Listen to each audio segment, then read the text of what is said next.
Hello YouTube, Scamp the Wolf here, back with another video for your viewing pleasure. And this is an album review for the new Sevendust album, Truth Killer. Just came out. Listen to it tonight, and I'm moving to this format to do a better job at reviewing it. I guess I just changed locations. So yeah, Truth Killer came out tonight. Sevendust's 13th or 14th album. I forget what. I am currently looking it up. So, excuse the little pause here. I'm just looking up.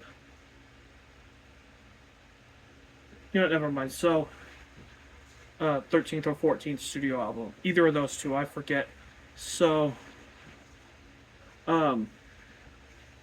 yeah, so what has Sevendust entailed for this album, and all that stuff. But first, we're gonna talk about their career and stuff like that. Like, Sevendust emerged onto the scene early 2000s, late 90s, and stuff. They had a very good run. Their first four albums are beloved by a lot of people. Like their debut album, pretty good, and the three that came after that, Home, Animosity, Seasons, classic albums, in my opinion. I think probably Homer Seasons is probably the best so far, in my personal opinion, out of those three albums. Their best work to date. Then they kind of went on a detour. I didn't really think Next was as good as an album. That's probably the weakest album in my opinion, and I still really stand by that. Just because they had a guitarist change. Clint Lowry left the band. That's probably why it wasn't as impactful. He came back in 2010 with Cold Day Memory. That was good. And they've just been trucking along their career. They had two label changes. One, when All I See Is War came out, that was Rise Records. And now we move on to Truth Killer, which is through Napalm Records, which is a very good move on their part, because they've been through a lot of labels now, I guess. That's something. So, now we get into the quality of the music on Truth Killer. I might have talked about the two singles, the two first lead-off singles before, which were Everything, I know that, and the final one, which is the last track on the album. Why am I blanking on the name of it right now? Like, it is called, let me see, Fence. It is called Fence. That's the first single. Both of which I thought were some of their best material in quite a while. I wasn't sure what to expect from this new album, because Sevendust, really not a band that changes a lot as far as their musical output is concerned. They kind of just like to stick with what's familiar, you know, and that can be detrimental to like bands, even for Sevendust, if it's too similar, if it doesn't have enough impact.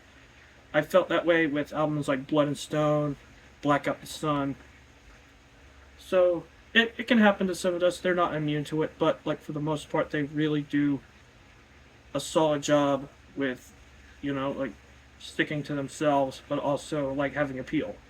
This album, Truth Killer, I think is, even keeping with the fact that it's this basically another Sevendust album. Basically, you're not gonna really like find anything different from this album compared to their previous albums, at least their more recent material. Is the best album that they've done probably since Cold Day Memory, and is probably better than Cold Day Memory. Probably. I'm not sure about that. I would have to really think about that statement, but I really do think that this album, Truth Killer, is great. It probably is in their top 5 or top 7 best albums, in my personal opinion. I really do think that, because I don't think that there is a weak link to this album. It is great, and it is by far the best album that they put out in their entire like existence. Aside from Cold Day Memory, where it was Clint Lowry came back, is the best out of that era of Sevendust. Their new era, their modern era. It is either their first or their second best, or tied with Cold Day Memory. Because I thought that album was really good too. Actually, my introduction to Sevendust, at least collecting their albums wise. So, yeah, so definitely, yeah, it is the same kind of thing you would expect from a Sevendust album. You know, like the album opens off very interestingly. Like I Might Let the Devil Win. Um, Starts off like a little bit more melodic, foreboding, soft-ish, and then like it. That's a very interesting way to start off the album, like right off the bat, which was a unique touch. Like not every album needs to start off with like a heavy banger or whatever. That comes in the second track, Truth Killer, which is a banger, which is very just heavy, bombastic, and also with a lot of melody. Because, as you know, Sevendust is a very melodic band that's showcased all throughout this album in droves, and it is great, like most times. Really, I don't have a lot of least favorite songs on this album. Like, I wasn't as crazy about Messenger, really, compared to the rest of the album, or Won't Stop the Bleeding. But even these have great hooks to them, I think. And I think the production this time is very good. Like Michael Elvis Basket, he was the guy that has done the last 3 Sevendust albums, and I think he did his best work here on this album. The everything packs a punch, and the instrumental like front, everything like from the guitars, drums, vocals, everything like that just has a punch to it, and it's very good. I really do enjoy the production on this album, and even in the singles, everything, Fence, very good singles, very impactful, I think. Like, and there's a lot of other good stuff on here. No Revolution has a good hook, has a good like riff, I guess. But it's tracks like Sick Mouth, Holy Water, Superficial Drug.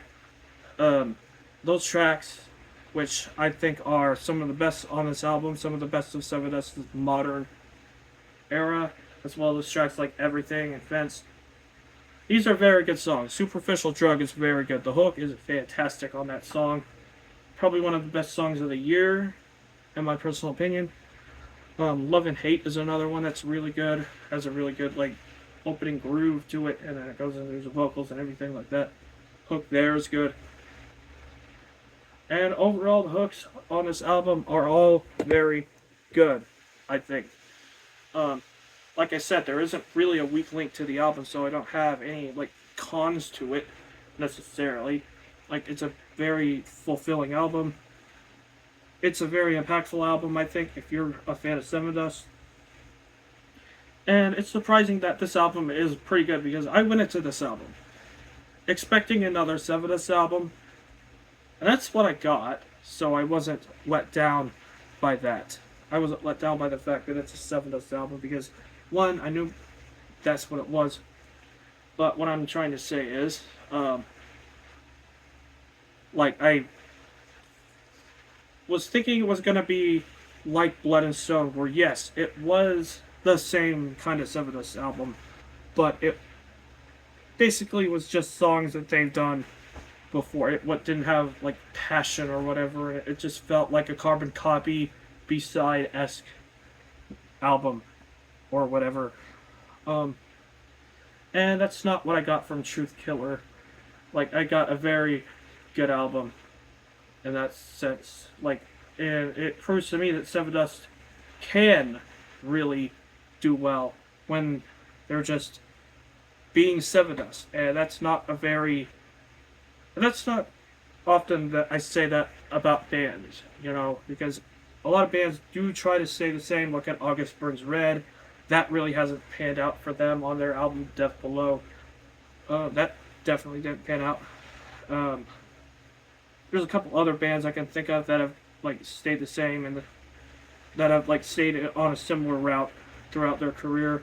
I can think of off the top of my head, good and bad. Sevendust is definitely one of the better ones out of that. And yeah, this album does a good job. It's probably one of my favorites from Sevendust as of right now. So yeah, definitely looking forward to picking this up on Amazon.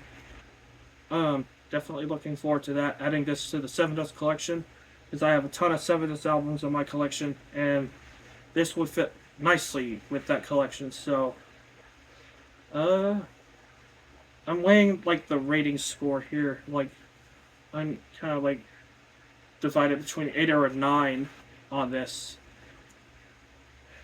That's basically one of the two scores I would probably give this album, like a strong 8 or a light 9.